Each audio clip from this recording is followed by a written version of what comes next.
Mark Hamill says he's over it. It's done. He's never coming back to Star Wars. Not a single new movie, not a single new show, and Luke Skywalker is dead forever. But that's not all. The crazy, wacky, zany political actor and activist is also telling us for the first time that he's defending round-headed Rian Johnson and even The Last Jedi.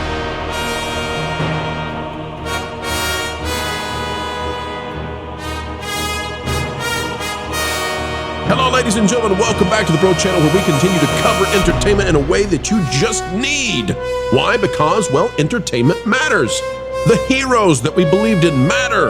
The mythos. It's part of the culture. It's part of the fabric of what we grow up with and who you want to be, who you want to aim for. Luke Skywalker was clearly, at least for one generation, and I would argue at least 3 generations, the hero that we aspire to be. Mark Hamill has abandoned Luke, though. He is Mr. Jake Skywalker, and this is a multifaceted story. We're going to start in Variety, and then I'm going to bring on a panel to talk about the next part of this, but I got to do this first, just solo. And this is breaking. This is brand new. Happy Sunday, by the way. Click the like button. Let's dive in, even if you don't like Mark Hamill or what he has to say. Out of Variety by Zach Sharf, Mr. Capitulation himself. Mark Hamill says there's no beef with Rian Johnson, despite Last Jedi disagreement. And here's where we get into sycophantic. This guy has no spine. Take this man to a chiropractor so they can discover he's 100% jelly. And some might say petroleum jelly. He says that The Last Jedi is a great movie. Let me say it again. Mark Hamill has changed his tune, and I'm going to tell you why he did it.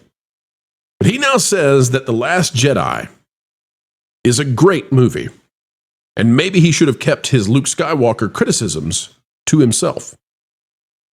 Now, let me tell you why he's saying this. Before we even get into the article, I'll explain it. Some of you out there, I know you feel betrayed by a man that you should know would betray you in a second, because he's just so venomous the way he acts towards those he disagrees with politically. And I'll tell you, I was watching on YouTube last night a celebrity, one of the few that I truly do admire, and we don't hold the same political beliefs. And I still admire the celebrity. And I admire the celebrity. I'm not going to tell you who it is. But the celebrity, I admire them because they're not mean. And because I think that this celebrity and I could sit down and have a friendly conversation. I hope at least. Because disagreeing politically doesn't mean that you have to be disagreeable. Mark Hamill doesn't get that. He is vicious to the other side. And I don't like it. I don't like it at all. Mark Hamill recently appeared. Well, you know what? I promised you I'd tell you why. Okay, here's the reason why. Mark Hamill is abandoning his defense of Luke Skywalker and his distaste for Jake because it's no longer politically viable for him to do what he's been doing. Because for him, agreeing with you and agreeing with me that Jake Skywalker is bad, that The Last Jedi destroyed Star Wars, that Rey is a poorly conceived character, that it's a Mary Sue trilogy, that it's a bad sequel trilogy, all of that. That's not part of the political belief system, right? This has become political, and Lucasfilm wanted it to be political. I'm not going to go into that, but We've seen the evidence. They wanted this to be political. And for Mark Hamill, he is not going to be on our side. He will bury Luke, which he's doing. He will bury Luke in order to not be on the political side of this that he disagrees with. It doesn't matter it doesn't matter what Luke means to him. What is more important is not being part of your tribe ever. And that's a sad thing. Mark Hamill recently appeared on the Bullseye with Jesse Thorne podcast via IGN to promote his latest movie, Mike Flanagan's The Life of Chuck, and cleared up some of the confusion surrounding his thoughts on Rian Johnson's divisive Star Wars movie, The Last Jedi, that destroyed the franchise. I inserted that part, but it's true. Hamill returned as Luke Skywalker. Not sure he did. I think it was Jake in the film, although he was not the hero some fans remembered, or anybody. This Luke was a miserable, hardened recluse, living in self-imposed exile after his protege, nephew, Ben Solo, joined the dark side and became Kylo. Luke blamed himself and did some other horrible things. In an interview after The Last Jedi opened theaters, Hamill was honest about not loving the direction of the character. And then he said this later, that The Last Jedi was a great movie, and says, I'd love to clear this up. Rian Round-Headed Johnson is one of the most gifted directors I've ever worked with. The fact that I went public with my dissatisfaction with the motivation for Luke becoming a suicidal hermit might have colored things in a way that maybe I should have kept to myself. But I kept saying to Rian, this would just make Luke double down. And he said, well, your class at the Jedi Academy were wiped out. I said, Rian, I saw entire planets wiped out. If anything, Luke doubles down and hardens his resolve in the face of adversity. So that's all. So what is this? In his heart of hearts, which is hardened, but in his heart of hearts, Mark knows that Luke would not have done what Luke did. But sticking with that line and continuing to say The Last Jedi was a bad mistake, continuing to say that destroying Luke was a poor decision, puts him into the tribe that he detests, even if down in his deepest part of him, he's still holding on to what he knows is true. It's a sad place for Mark. Let's bring on the panel. We're going to talk more about this because, folks, I'm not done yet. This is not even the beginning of it. Mark is also saying now he's completely done with the franchise. He's out of Star Wars. He's out of anything to do with Lucasfilm, and Luke is dead. So Luke may not be in The Mandalorian like we thought. And I mean, I've got sources that were really strong on this. I don't know. We'll bring on the panel. Let's debate it right now and what it means for The Mandalorian. Can it even survive?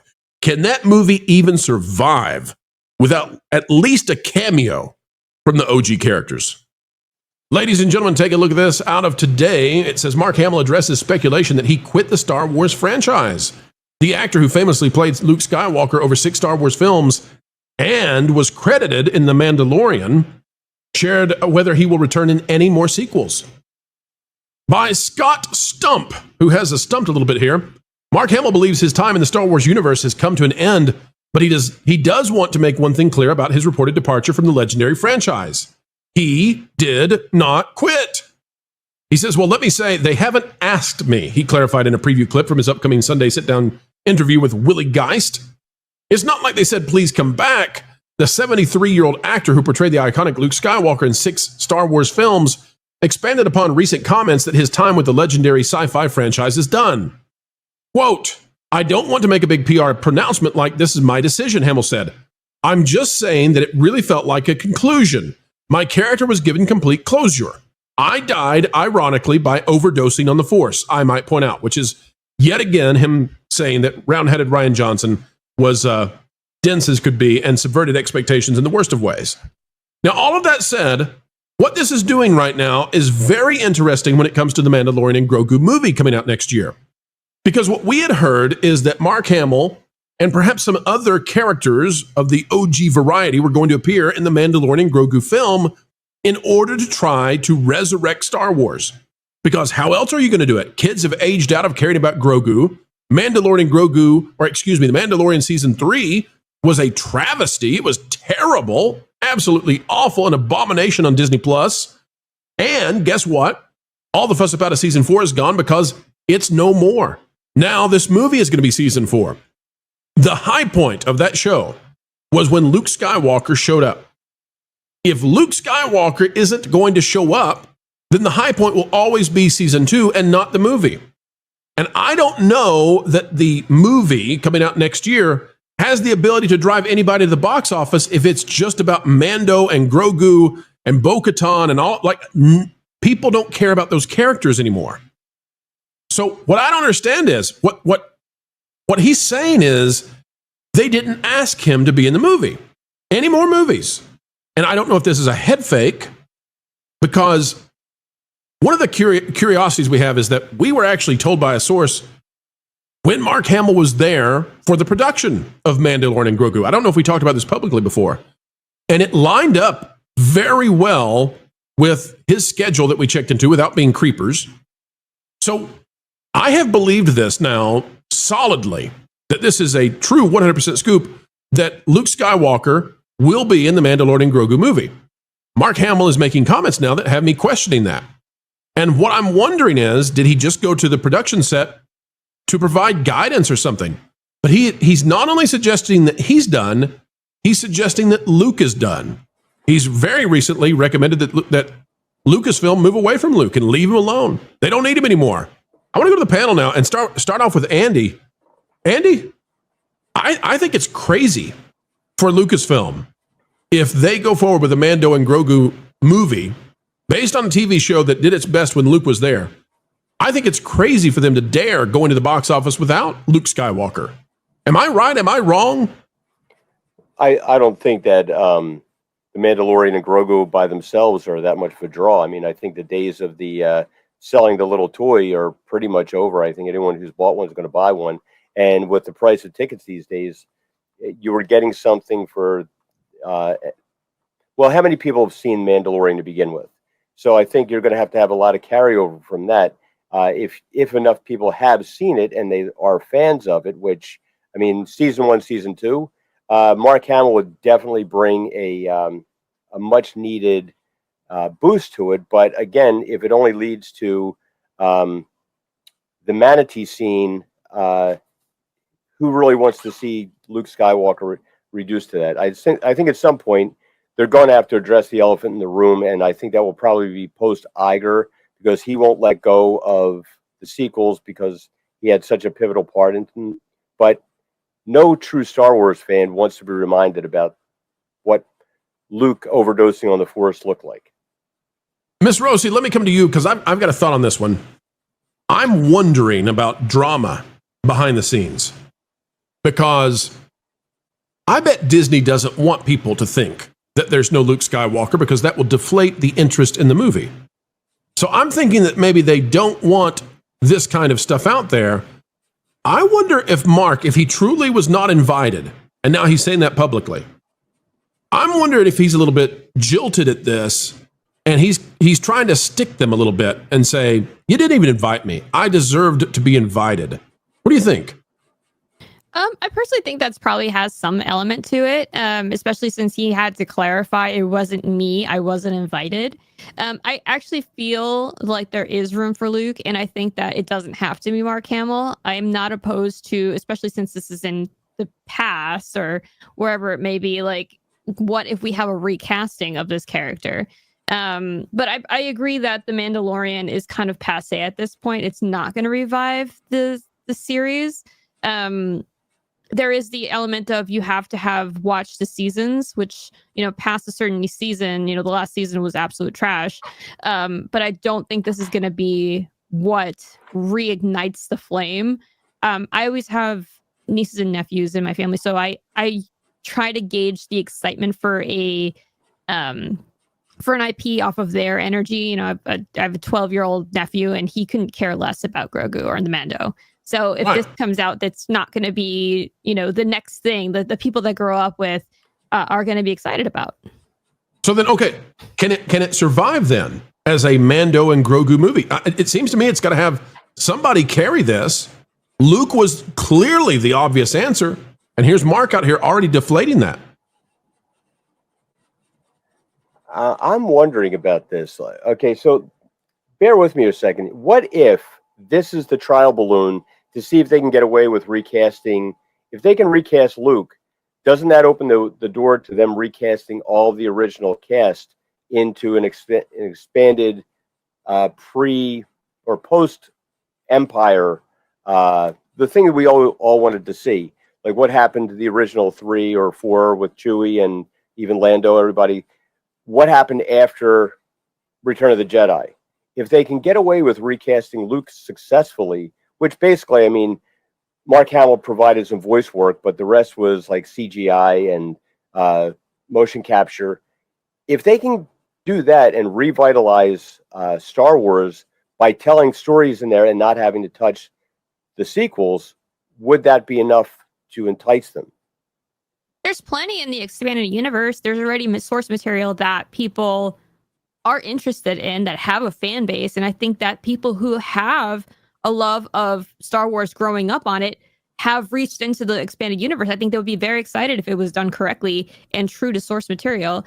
I did see in the chat something that, I think a lot of us have seen online, that there is someone who's a young actor who actually is very similar to Mark Hamill in looks, that could easily replace him, and that's Sebastian Stan. And he is a fantastic actor. The problem with Sebastian Stan is he's also politically of the same variety as Mark Hamill, and Mark Hamill continuously gets Disney into hot water because he says things that are rather indefensible, and you wouldn't want either side saying them about their political opponents. In his case, he takes them to be his political enemies. And so I don't know. I've always thought that Sebastian Stan would do a good job, but I'm tired of drama with Star Wars, and I don't care to get back into that again. I've had enough of Luke actors with TDS. So we'll see. Culture. What do you think happens, though, if we get a Mando and Grogu movie with no Luke, but with Lizzo instead? How's that box office going to go? Very similar to what I'm predicting will be the box office for Jurassic Girl Boss, which is coming out here in a week and a half. Okay, well, now wait a minute. Over under culture. Which one gets the better box office? Jurassic World Rebirth, Jurassic or World. Mando Grogu movie? Yeah, look, the future for Mando Grogu film is just not good. No, I'm going to tell you, there is so little hype or interest in even Mandalorian anymore. I think Pedro Pascal fatigue is setting in. The Mark Hamill fatigue is set in. You have so many reasons to be disinterested in this IP any longer. And, even Mark Hamill's voicing of Joker and the other, voice acting that he's done is now just, for whatever reason, something I'm less and less interested in. And I think the audience as a whole is not going to show up for a Mando and Grogu film, because who's talking about Grogu anymore? Who cares? It's not Yoda. There's no distinct difference between the two. If anything, it's for the phenomenal blandness that Star Wars became as we got into season 3 of what a disaster, the Mando series was. I'm just going to say Star Wars is no longer influential in the public zeitgeist the way that it was when I was younger. And I don't think that a Lukeless Mando and Grogu will matter at all. It doesn't matter if he's there. It doesn't matter if he's not there. I'm going to push back, culture. I'm going to push back, and let me get Vash in on this. Vash, I say it does matter, and culture, feel free to push back as well. But I think if Luke is a major character in the movie, that actually moves money. It moves an audience. I'm not saying it's good. I don't know that Disney would do it well. All of that set aside, I think that Luke still is one of the last remaining things in Star Wars that can drive an audience. Yes. Culture doesn't agree, but Vash, let me get your thoughts first, then we'll get culture back in.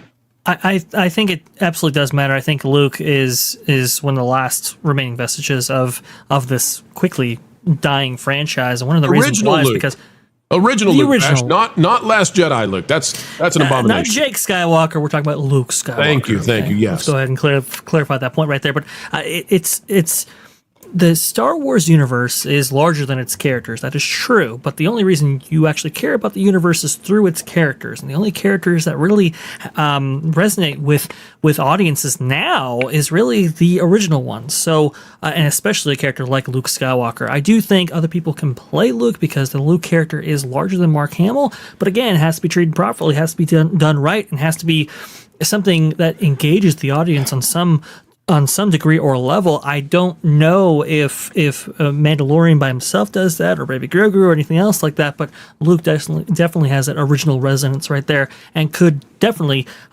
carry a franchise project. But it has to be treated very, very well. And if there is word that Luke does some incredible stuff in this movie, and that gets out and maybe not pushed in the trailers, I do think that will actually make a difference in the box office. The question is how much, and if it's all too late. But go ahead, culture. Well, let me insert real quick too that I thought that Mark Hamill was doing a head fake earlier. It was when he now is saying they didn't invite me. That's when it became personal. And that's when I said, oh, this is not necessarily a head fake. Like, he's not just trying to, make people think one thing and they do the other for the surprise. Culture, when it comes to Luke, I'll tell you my reason why I think Luke matters, and then you push back as you wish. It's the same as Star Trek. Both Star Trek and Star Wars are dead. I hate it, but they're dead. But you put William Shatner in something with Star Trek right now, people will go watch it. because they want to see William Shatner in Star Trek one more time. I think that's Luke. What say you? No. I think it's the same. He'll have the same effect as Ki Adimundi did in the Acolyte. Oh, I remember that character. Oh, yeah. Yeah. No, and that's the problem. Is that one guy from the prequels? I can't tell. Or it could just be something of the same race. Yeah, the longest living Korean ever, I guess, apparently. Beyond anything ever described in any of the books anywhere, ever. He said Korean, YouTube, not Korean. Yeah. No, I said Korean. He's a great rooftop sniper, I'm sure, but... That's not what I meant. It's not what I said either. Goodness gracious. Oh, would you stop it? No, when you look at Korean... however you say the name of the race. When you look at that, I mean, they were stretching the bounds of reality in this series for forever, and by bringing that character into the Let's Get High Republic storyline was where you completely disassociated, fandom from Star Wars. There's the fans are now limited, or even further divided along the lines of prequels, sequels, and the original trilogy, and they may cross over to some extent, but I think everybody would agree that anything that's tied to Disney, as far as Star Wars, and I'm repeating the words of my pal Overlord DVD, or Dictor Van Doomcock, I will say that. The Star Wars is dead, and it has been for a long time. It's so dead that my friends over at EBN changed the channel's references away from Star Wars. That's how bad it is. Echo Base Network is now just EBN because they can't cover and surround themselves with Star Wars fandom anymore, because I believe both of them, Coach and Nick, have lost it. I lost it. I've been saying Star Wars is dead for years. You bring back Luke. The problem is now it's almost impossible to separate the actor from the product of Star Wars. And he's such a hateful human, and so tainted by just political nonsense that it's impossible not to see or hear him and tie him to that. And this is one of the reasons why, and I think, Pro, you and I have talked about this many times, it's dangerous when you are a particularly valuable figure in a media enterprise, because your words and actions will either bring more elevated remembrance of what you've done and drive the audience to what you're doing, or it's going to push them away. And that's the problem with entering modern themes that are promoting and targeting a modern audience in what is supposed to be a commodity that everybody can consume to escape. You drive away escapism, and I'm convinced that everything Hamill's done, to whatever effect, that was the most pronounced effect that he had, driving fans away from that material. There's clearly only one solution to this culture, and that is they're going to have to do like Austin Powers. Pedro's going to have to do double duty. He's the Mandalorian, and he's Luke. It's the only way. No, you say? Nay? All right, folks, that's where we'll leave it for now. As Vash says, no! It's the beginning of many more problems for Disney, I believe. The power of one. The power of two. The power of many. And it is time to put a bow on it, for this one, folks, is a gift to everybody who wants to know exactly what's going on in the entertainment industry. And we are so joyful that you were there to receive it. We hope that you had a great time. An attitude of gratitude on this channel every single time you decide to spend time with us. As we get ready to say goodbye, we only ask a few simple things. Click that like button, share, subscribe, click it, and stick it to those algorithms. It is the notification bell. Drop a comment down below. Let us know your thoughts. A mind is a terrible thing to waste, so waste not yours. And folks, as you get ready to head out that door, do you have a place on social media that you love to share this sort of thing? Hey, you can make this YouTube video sing by putting it out there for your friends, your family, and for those weirdos who just won't leave you alone. Folks, until the next time, keep learning, keep growing, and keep having fun. Jump into the Why listen to music made by people and companies who really don't like you? Check out Vacation Radio today and prepare for all new content made by the people behind the WDW Pro Channel. It's the place you need for all the music. That should be fun.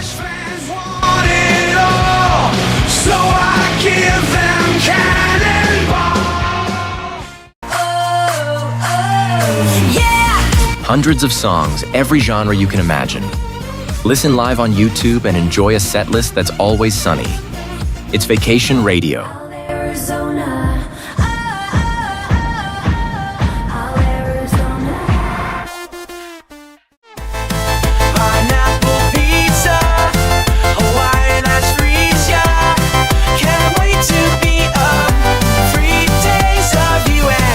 What are you waiting for? Every WDW Pro video has a link to Vacation Radio in the video description. Try it out and subscribe today.